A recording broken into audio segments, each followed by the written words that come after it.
манай аймаг улсад тариалгийнхаа хэмжээгээр эхний 1-2 гэж явдаг л да. Тэр дундаа манай Төв аймгийн тариаланчдын тариа удаа бол чанартай тооцогддог. Тэгэхдээ бидэнд бас өнгөрсөн жилийн ган гачгийг яа даван туулах вэ? Энэ дээр үүссэн бэрхшээлийг хэрхээ өгөөд ер нь бид бол жилийн жилд бол нэг тийм тариаланчдын зөвлөгөө гэж юм хийдэг.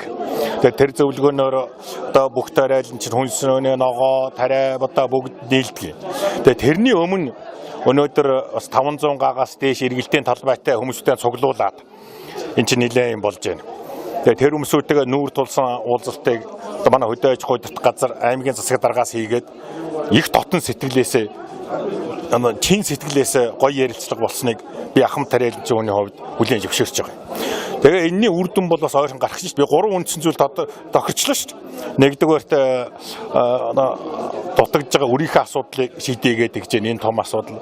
Хоёрдугаарт энэ тариа хийж яваад энэ мэрэгчдийг устгах асуудал дээр бүр тохирчлоо. Тийм ээ аймаг энэ хөрөнгөө гаргая, энэ зураглаа гаргая. Тэгээ өдөр сараа хүртэл тохирчлоо. 3-дугаар нэг том асуудал ер нь бид бол хамгийн өмнө хорыг их шүтдэг. Тэр дундаа энэ хөрсний ухтал чиг гэж байна. Буталтай үеийн чиг гэж байна. Цаг хугацаагаар навч үзээд энэнд бид яаж зохион байгуулалт орох вэ? Энэнд аймагаас тодорхой хөрөнгө мөнгө орж ирж байна. Энийг яаж нэгдсэн бодлоготой байх вэ? Ийм 3 асуудлыг зангидаад тариаланчдын зөвлөгөөнөө бас 2 салангат хийх гэж шнэ. Төмөс тарьдаг нөхдүүд нь тусдаа, тариаланчд нь тусдаа.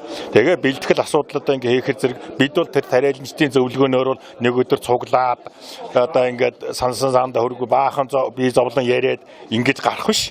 Өнөөдөр ингэж асуудлуудаа яриад цаг хугацааны өмнө шийдчих тэр зэрэг зөвхөн тэр тариал бид бэлэн болж очих гэж байна. Тариалжийн зөвлөгөөнд энэ бол бүр ахмад тариалж өнөөдөр би сэтгэл дүүрэн байна.